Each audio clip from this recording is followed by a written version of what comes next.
good afternoon, and welcome to Saturday Sesh. It is my pleasure to welcome you all back to our monthly educational event. We've been doing Sesh for over 8 years now, and this is our opportunity once a month to bring in influential cannabis movers and shakers, thought leaders, people who are actively out there moving the bar, moving the needle on this whole conversation. And today is absolutely no exception. It's my pleasure to introduce back to Saturday Sesh Farmer Tom Lowerman. Farmer Tom epitomizes sustainable agriculture, blending 3 decades of experience in education, landscape construction, and organic principles. He's a leading authority in organic cultivation, particularly in medical cannabis and hemp. He's recognized as an industry icon by CNBC and MJ Headline News. Farmer Tom's influence extends from media and entertainment, including collaborations with CBD Designs and Marvel Comics, to pivotal roles in federal government education on cannabis production and workplace health and safety standards. Through initiatives like the Hemp Farming Academy and speaking engagements at events worldwide, Farmer Tom continues to champion organic methods and visionary leadership, shaping the future of cannabis and hemp industry. Boy, that's a resume, Tom. Welcome back. Yeah, thanks. I've been at it for 30 years, legitimacy, but 50 years really. So yeah, it's been pretty much the encompass my whole life. I'm honored to be here again. Thanks for having me, Trey. No, absolutely, and it was my joy early in my experience with with this industry to come down and visit your farm, and it was really interesting to me, you all. And if you haven't had, I doubt a lot of you have had a chance to do that, but when you visit Farmer Tom's farm, he he's got the weed growing right there with the tomatoes, and the eggplant not exactly right there because, as I learned from Tom, eggplant is a great bait plant. So he'll plant the eggplants away from the weed to draw the pests and critters, the insects that would uh, thrive on the weed away from it. And so some great practices like that, because pest control certainly doesn't always mean spraying something on your plants. Not only that, but Tom's plants, what are they like? How big are the root ball or the? I know they're Oh, planted in the they're ground, 10 but by huge. they're like yeah, they're 10 by 10 by 10 pretty much.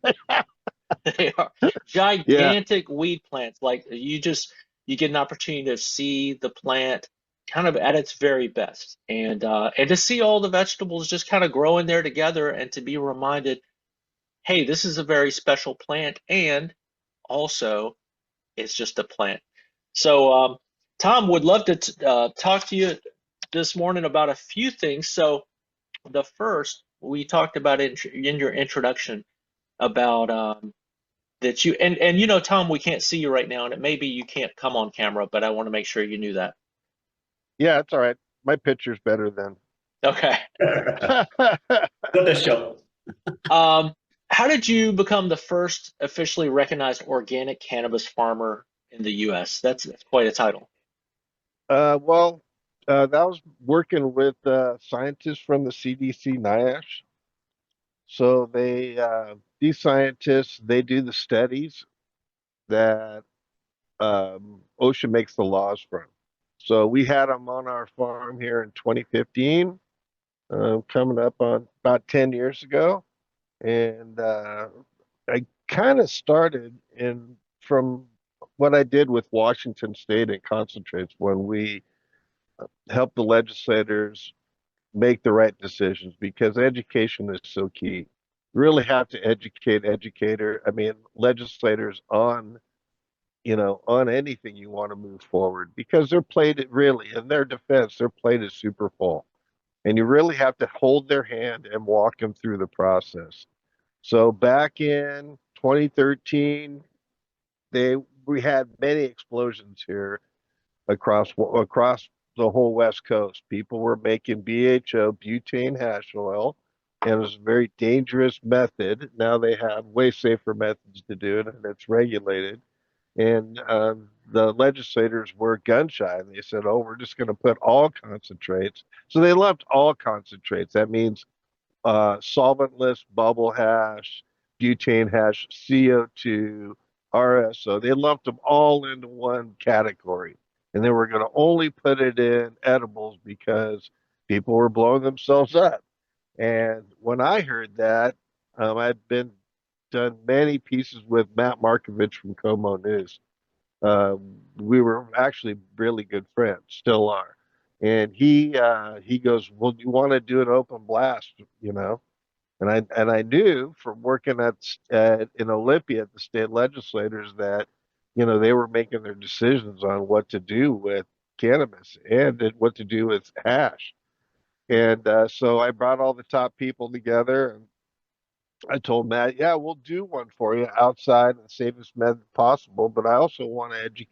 I also want to bring in the CO2, the water hash, the bubble hash, the RSO, and give them a full 3 hour like mini crash course on concentrates so we can educate them." And our main points were, look, if you don't regulate it, tax it and regulate it, you're gonna have these explosions because you know, cannabis is going to be really cheap. It's going to be a race to the bottom. There'll be plenty of cannabis around, and these folks will be able to make it really easily. Basically, it takes a glass tube, coffee filter, Pyrex bowl, couple cans of butane, pack it full.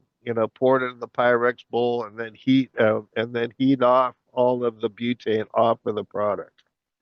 And once we did that, within a week, the legislators made the decision to regulate hash, all hash. And so that kind of brought me into the spotlight a little bit. Once we did that, um, I got in touch with, or they got in touch with me through the union. And, I got on the phone with 10 agents from the CDC, and they weren't getting any good information, of course. I said, where you getting your information? Who's educating you? They said, oh, YouTube is. And I said, well, that's really not very fair to us. So why don't I open up my farm to you guys to come, and I'll bring in the experts here. That's what they suggested. So my farm became a secure location where federal agents can learn, touch, and study cannabis. And so I had them here for 2 days, and I brought in all the top people in the industry to educate them on all the different parts of cannabis legalization, from growing, production, and processing on my farm to BHO to different types of concentrates, trimming, packaging, lab testing. We just really wanted to get them up to date on what was really going on. And that happened in August 10th and 11th of 2015. And then in October, they came for the study. And my farm, we grew organic cannabis. And all my inputs were organic. And so that's how I got the title. And we had them here for 3 days, and it was election year. And after the whole report was done, it was election year. It became a political hot potato. And then when the new administration, I think it was Trump's first term, came in, there must have been a stack of them. So the new head of the Department of Health and Human Services had a stack of these they needed to sign. So they signed them, and I think they just put it in the middle there, didn't pay much attention. He just went through and signed them all, and the next morning, AM delivery at like, God, 6:30 or 7 o'clock in the morning, I got a stack of them. And once it got out to the public, that's they couldn't really turn it back at that point. So That's that's politics are pretty pretty nasty out there. So, it's a messy business. Not only and uh, that's not in any way an overtelling the story. Like you talk about people exploding. Yeah, entire garages, sometimes entire houses would blow up. As you all can imagine, I don't know if you all consumed any of the old school concentrates that were created like that. But like Tom said, sometimes it was glass tubes, sometimes it was just a PVC pipe people were cramming a bunch of weed into and then blowing the butane through. And and so you can imagine not only dangerous to the people producing it, but ultimately to the consumer, because there was no guarantee that all that butane was then off-gassed or removed from the product.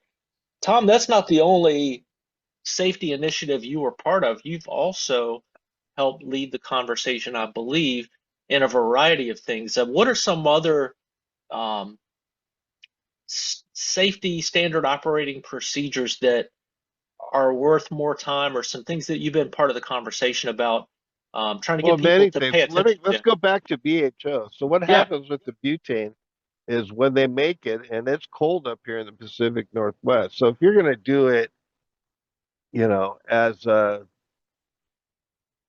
unregulated producer, I mean, the ideal way to do it is to do it outside in Hmm. a tent. So all the gases, naturally just blow out of the tent.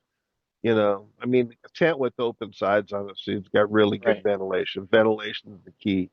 But people were doing it up here, like in their garage and in their kitchen, and the it puddles up on the ground. And so when the pilot light goes on for the hot water heater, or the pilot light or they plug something into the wall, there's a little spark, boom, all of a sudden you have ignition.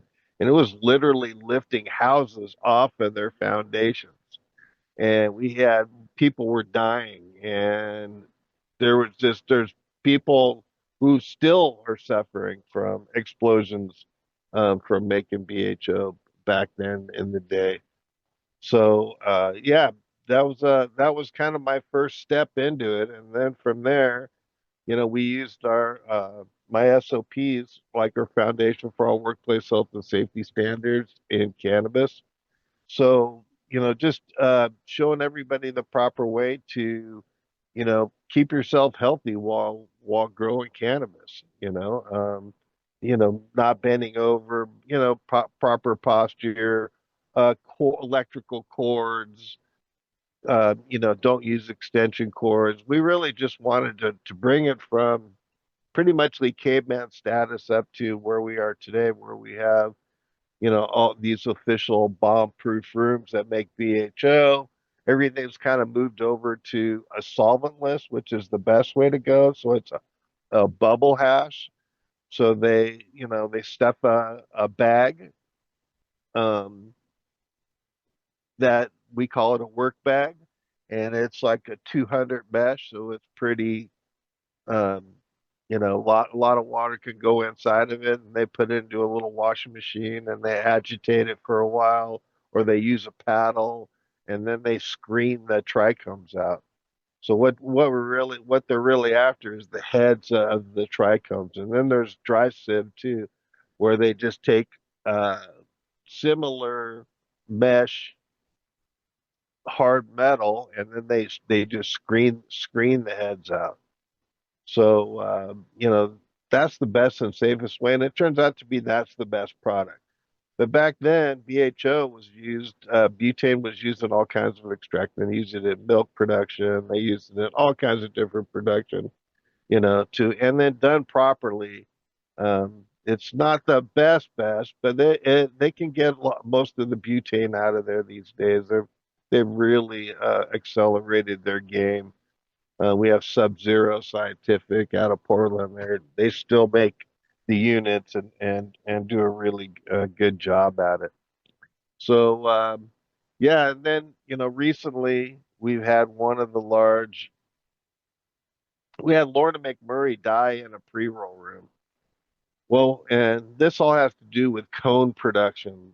So it's pre-rolls, and then they have the cones.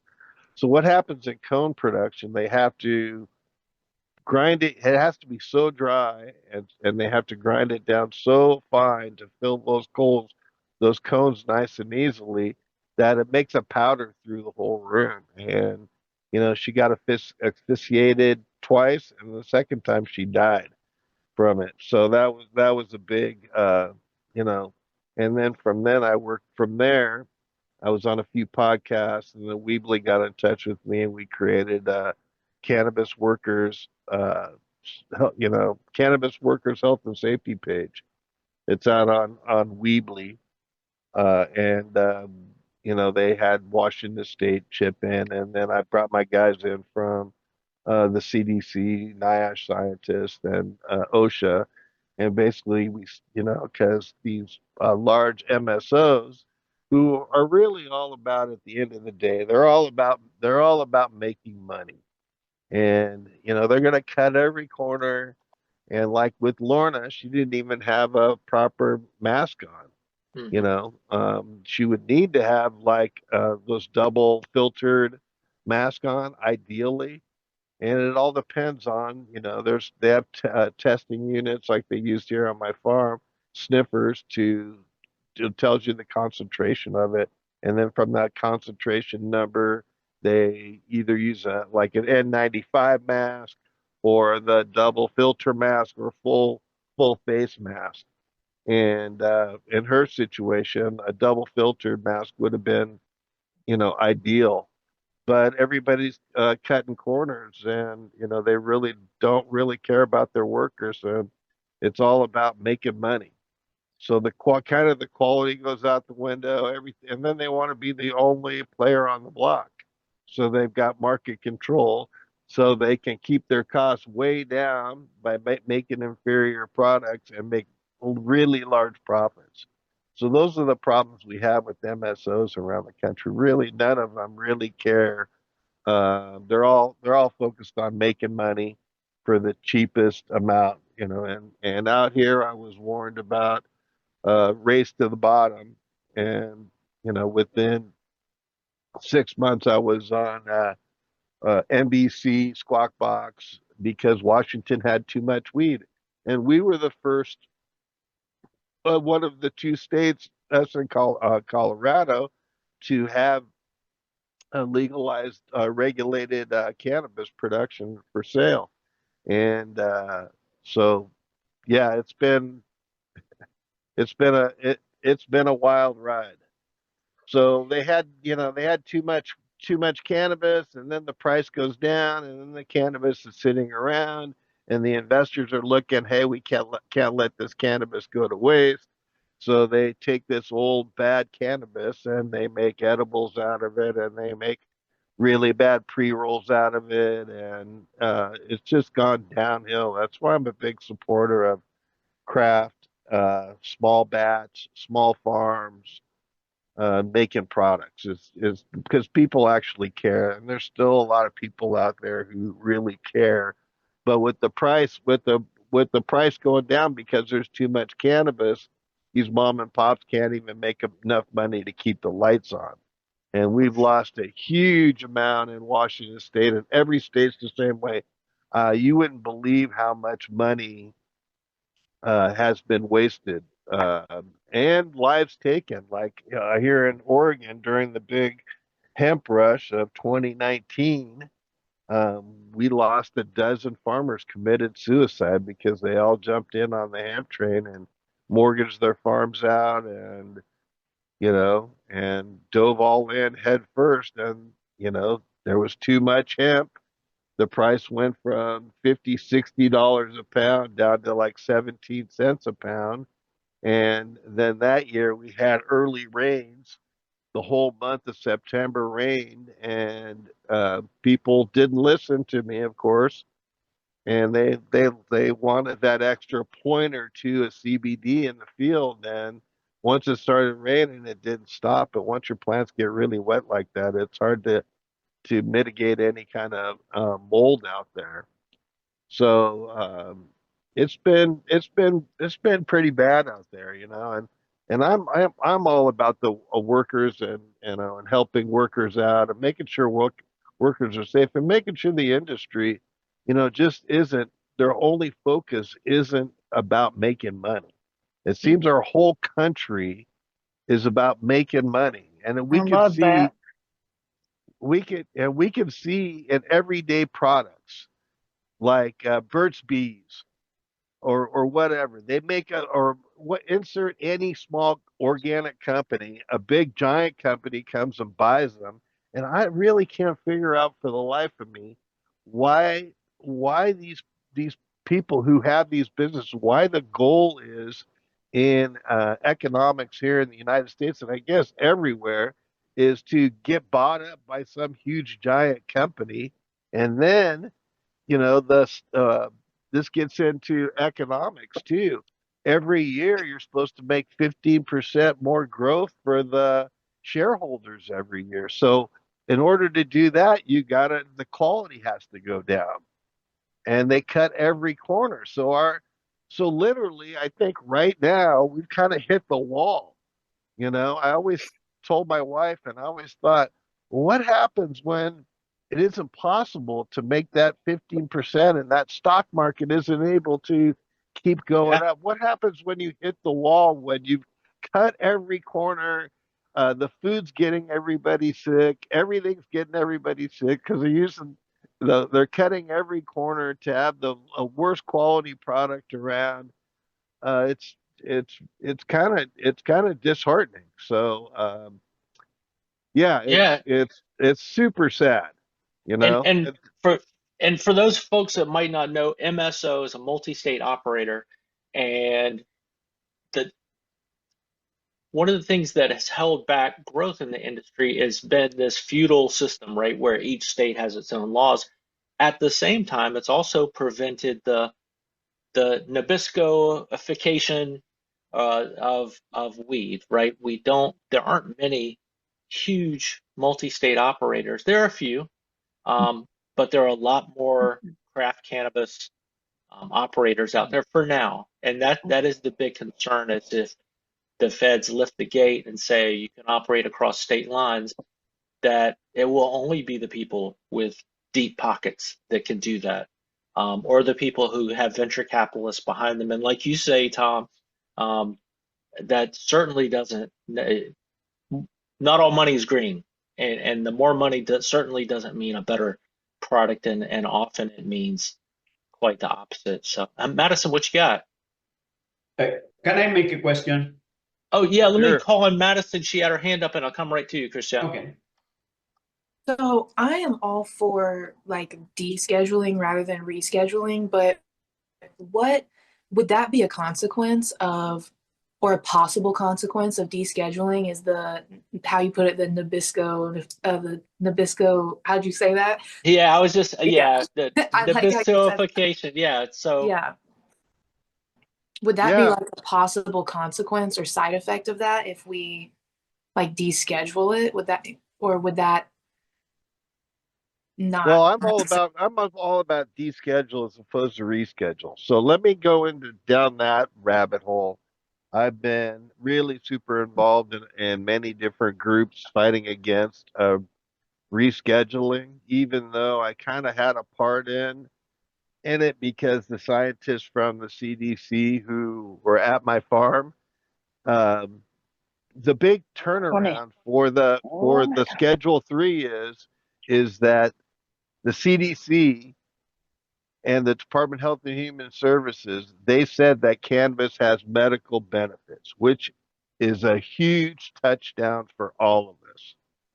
It's been Schedule 1 and it says it has no medical benefits. Just the fact that they said it now has medical benefits is huge for cannabis in general. But what a lot of people don't understand, when you reschedule it to Schedule 3, it becomes like a pharmaceutical product, and only the biggest companies in the world. There's companies out there, big pharmaceutical companies. I don't want to get myself in any trouble, so I'm not going to name any of them, but they already have Schedule 3 products ready to go, and they're all synthesized cannabinoids and synthesized terpenes and synthesized flavonoids, so they can recreate the exact same product every time. But this is an agricultural product, so it's going to vary. I mean, we learned back in the medical days when we did the Cannabis Growers Cup in Washington, and I produced all of the clones, well, at least half of them. two varieties. I think I did Albert Walker and I did Cinex back in the days. And those were two of my favorites. And my goal was, oh, when I do eventually join the Washington market, I want to make sure that these two varieties are available for me. So in my mind, I'm going, well, one day I'll jump in and I want to make sure that the varieties that I like are in the Washington state market so I could grow them myself.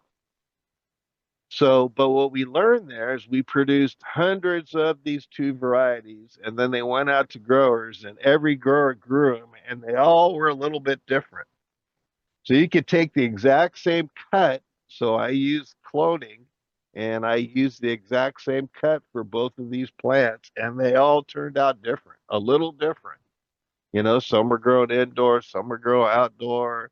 There's different terroirs, like within wine, microclimates around that have things to do with them. There's wetter climates in Washington, drier climates in the east. So they all turn out a little bit differently, and it's really hard to make medicinal cannabis, Schedule 3 federally regulated cannabis that's going to turn out exactly the same. So what they do is they go um, back to their old playbook where they want to synthesize it. They get the cannabinoid that they want, whether it's CBD, CBG, THC, and the amounts, and then they synthesize the molecule, When you and then say they repeat it. when you say synthesize, do you mean they took the atoms and make the molecule, or do they extract it from the plant? No, they take the original sample and then they put it into a laboratory and then they duplicate the same molecule. So they make the molecule, okay. Yeah, they make the molecule. And what we know is that that isn't for the best, you know, we gotta kind of we've kind of gone off the track. We need to have more plant medicine. I mean, that's why I grow all of my vegetables and all my cannabis. We grow it all the same way because it's all medicine. They all have, certain minerals and nutritional value and all these things that we need to have a healthy body. And kind of all that's went out the window for money. So Amen. money comes in place, and all that benefits for the human really don't matter because now that corporations are people and they can, spend money and pay off politicians to do these certain things. It's a mess out there right now, and it's really not good for average day human beings out here because the food supply is totally tainted, and they want to do the same with cannabis, and they're looking to do the same thing with medicinal cannabis out here, and And Tom, it's really not good for patients. So that's why we want to deschedule. So here's my theory on it. I'd like to see every farmer like me be able to grow it and sell the flowers along with my tomatoes. No regulation at all. Any farmer can grow it. It's more about getting to know your farmer. When you go to the farmer's market, right? There's all these farmers out there, right? And you kind of walk from stand to stand and you go, oh, is this guy using the best practices or is he, and we have kind of our own senses on who's pulling the wool over your eyes. And you can see who the real knows real out there. That's a big saying. So you kind of get a sense of who the real guy is. They tell you their practices. They go, hey, come out to my farm. I'll show you how I do it, type of deal too. So you get to pick which farmer you want to go with, who's more in it for. Well, of course they have to keep the lights on, but at the same time they're in it for nutrition and value and growing the best product possible. And we want to see the same thing for flower. But once you get into doing edibles or medicinal type products or hash or any of these other things that they have, once they start refining it and including it in products, that's where regulation needs to come in. So I think my way is let the farmer or anybody grow it in their backyard, take care of themselves, take the profit out of the flower, and just sell the pre-rolls at the market. Like my theory is at the end of the day, there's going to be a few products. There'll be like two main products or maybe three. There'll be your edible, like your gummies. There's going to be pre-roll cigarettes, and there's going to be vape pens. So the soccer moms, they want incognito vape pen. They can take a couple little puffs to medicate themselves throughout the day to keep their stress levels down because stress is out of control for everybody. Everybody's fighting every month to come up with a certain amount of money. You have to make it every month, every month, every month. I mean, pretty much they have us into this almost a slavery system for the whole public.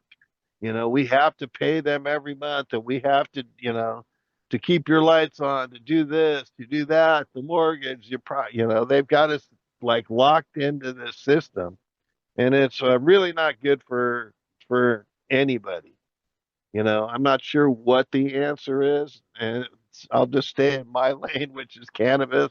And like I said, my theory is we all should be able to grow our own and we all should, once it's been, once they want to use it in other products, then regulate it like you would any other kind of foods out there.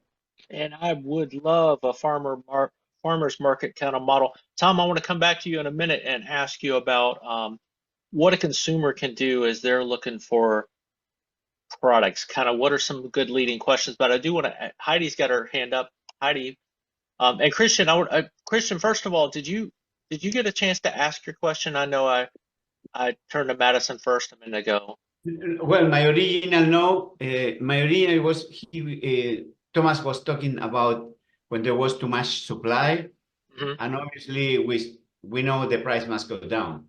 But I was wondering if ever the market found the contrary, very low supply.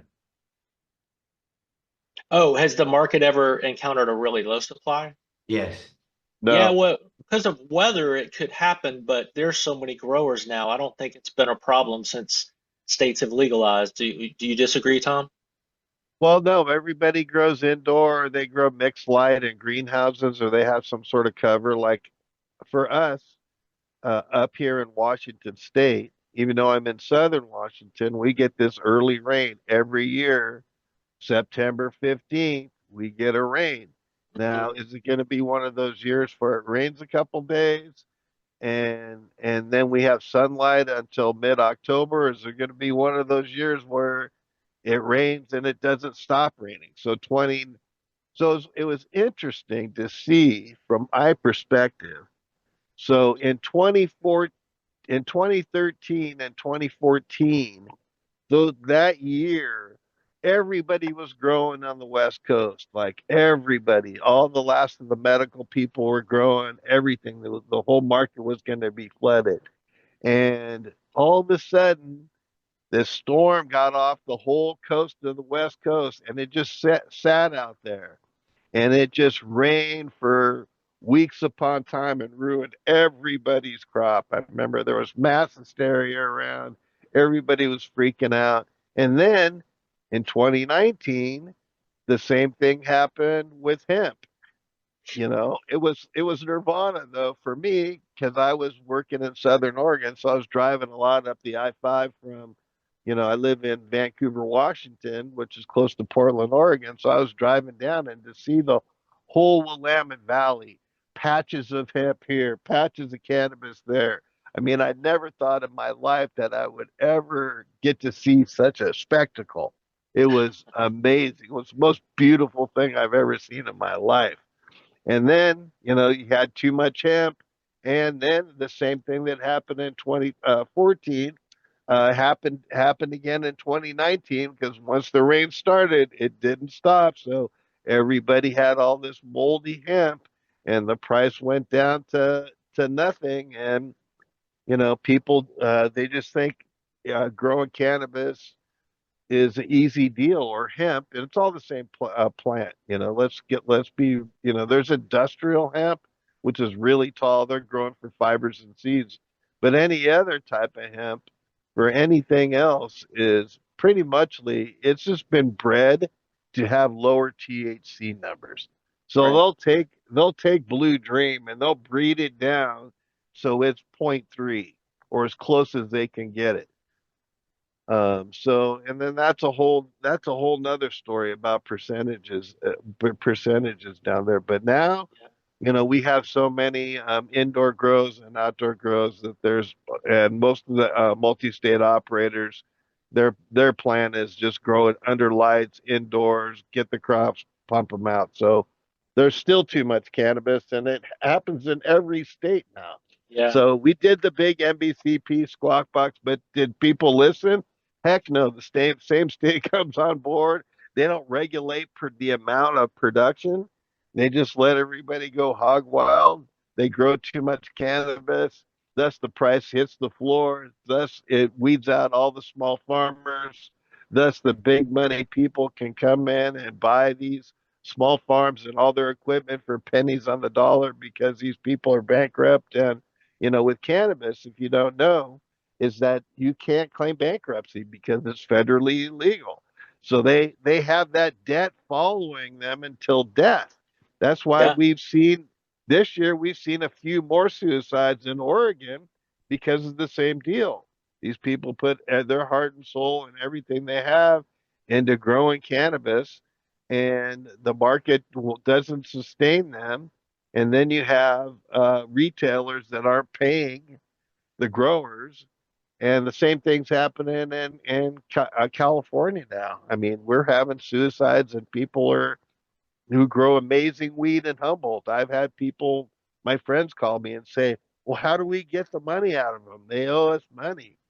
And I'm saying, first of all, if you're going to sell to a store or a processor, you need to get paid up front.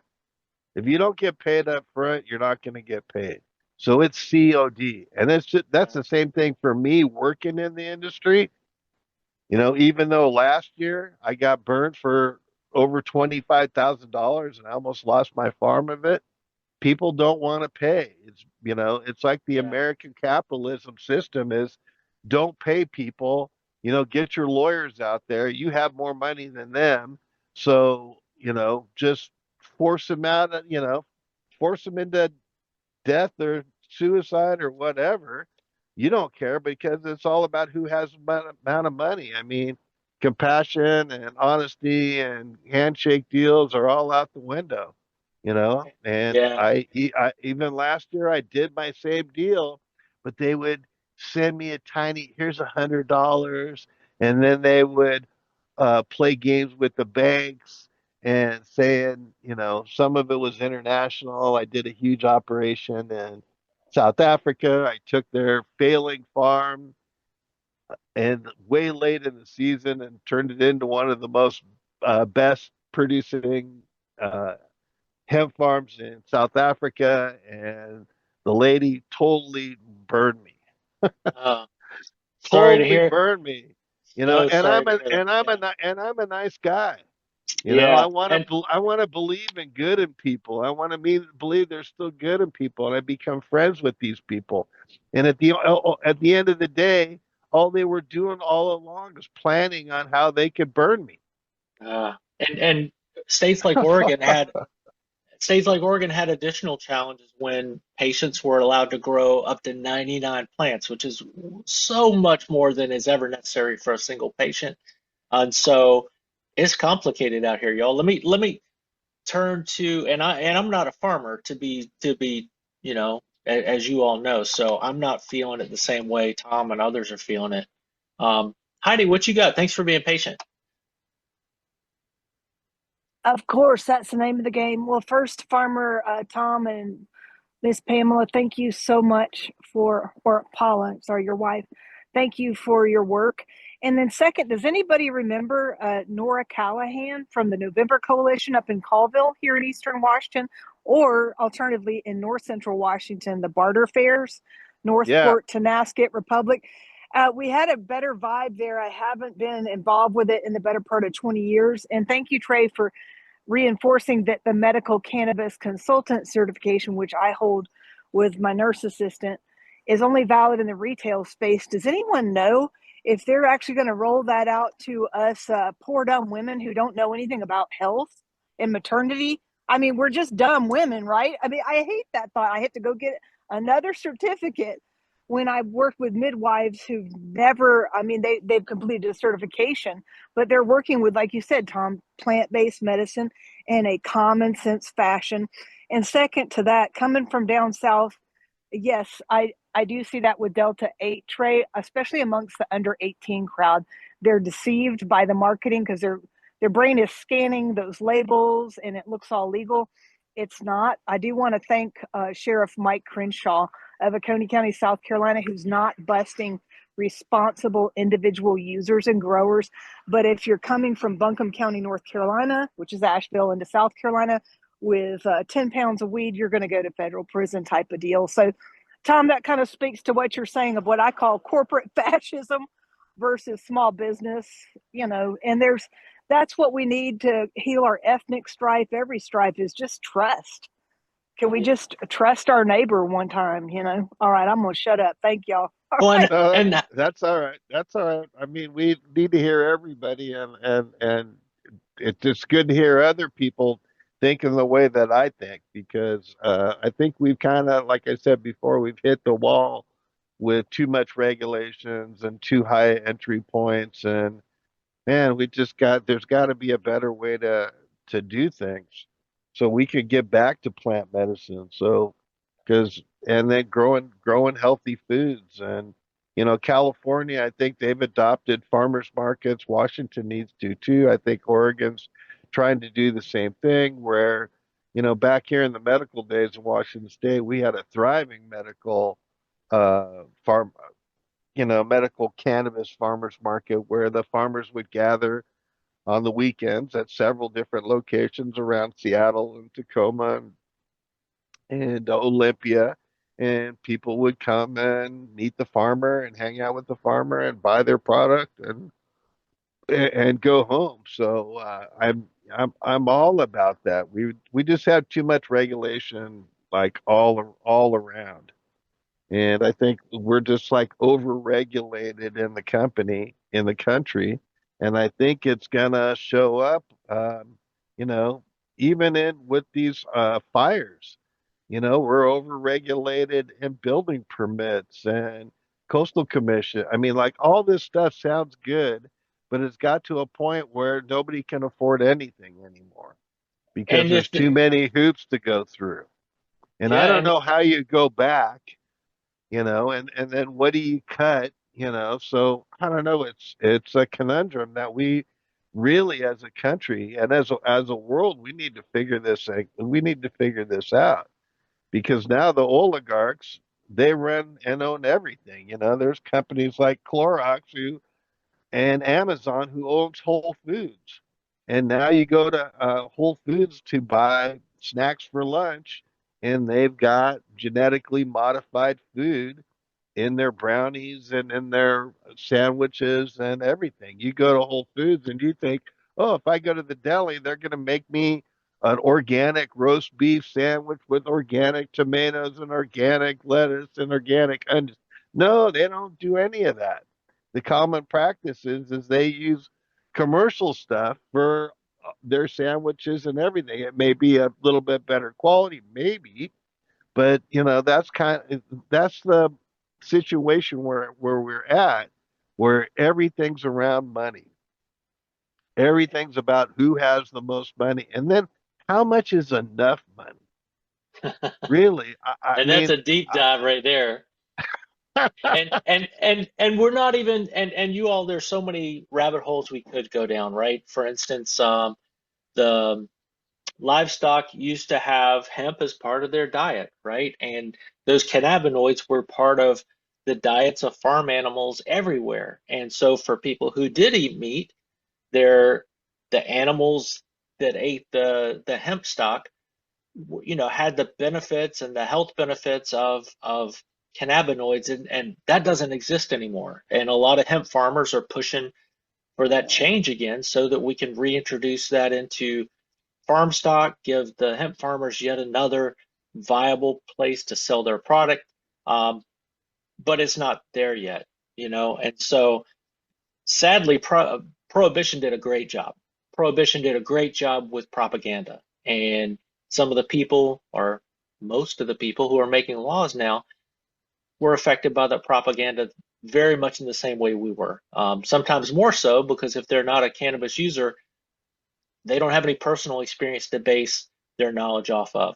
They just have the scare tactics. So we're working against dozens and dozens of years of fake science, of propaganda, of scare tactics, and it's going to take us a while to dig out. Hey Tom, Trey, can I address the lady who was talking about natural midwifery? sure. Uh, uh, uh, the some of the people that I know who the ladies who consume cannabis during their pregnancy, their kids are some of the most brightest and smartest kids Absolutely. that I've ever met in my entire life. Absolutely. And the tinctures that can be used topically in personal places, because a man's gestation period is slightly different than a woman's. Right? Never seen any death or anything like that. And I'm not taking any type of legalism position, but you're talking about devaluing human life from concept to end of life. I have never like told a woman what to do or a couple what to do when they're got a surprise pregnancy. But when we talk about plant-based medicine, suddenly the joy comes in. They're like, yeah, this is a good thing. Just like you would be happy if your grandmother was going to move in. Rather, I think we think of people as a source of anxiety because everything is monetized, right? And money should be a medium of exchange in a store of value, but not loved. It's not money that's evil, it's the love of money. So I'm done preaching for the moment. Thank you, Tom. Thank you, Farmer Well, Tom. I'm and here. We're here on your side. There's a Get lot of with the us out mamas and the there. papas. Give those Yeah. tinctures because I'm telling you, that's better than an epidural. And not to be personal, but women do not tear when they have that. It's a miracle. interesting. Yeah. Interesting. And it's not just the midwives, it's even for topicals for massage therapists. The state wants to get involved and tell massage therapists you can't use, or many states, that you can't use cannabis products in a massage, where we know it's non-intoxicating. On the birth thing regarding women using cannabis during pregnancy. Here, let me post. Normal came out with this study, or we're promoting this study, that marijuana exposure is not associated with adverse outcomes or neural development delays. Well, So there's a and there's a link to that study. There's more information out there. Of course, if you're not a doctor, you all please don't give advice to pregnant women. But there's research out there. There's older studies. There's the Jamaican study, a study of Jamaican mothers in the 70s about child thriving rates, which showed some of the very same thing that this very recent study showed too, is that children born to mothers who are nursing and use cannabis during pregnancy did not experience detrimental effects in the way that people expected them to. But it's a deep well, that topic, and I'm not suggesting pregnant moms do anything other than what their doctor says, but the research is worth paying attention to. So, Farmer Tom Lauerman, thank you very much for coming back and being on with us. You are a wealth of knowledge. I know that farming is one of the toughest gigs you can be in, and cannabis farming on top of that is, as you know, incredibly difficult. We want to encourage you all to get to know your Like, farmers as much as possible. Ask good questions. Not all brands are created equal. Get to know your craft cannabis farmers, and your product is just going to be cleaner. It's going to be better. You're going to enjoy it more, and be able to realize more health benefits. So, well, thanks for having me on, Trey. I'm working on some bigger projects with some bigger groups this year, and have me on again. And I think cannabis is going to a more medical phase again, and I'm happy to be working with some groups who, respect my knowledge and my philosophy and want to include me in on these processes. So, I look forward to being back on your show and talking with the people and giving them the straight facts. Thanks for doing what you do, and thanks for the straight facts. Good luck farming this year, and yeah, we'd love to have you back, especially as we get closer to growing season for those of our students who are going to be putting some seeds in the ground or some cloves in the ground. So, thanks again, you all. Thanks for being here.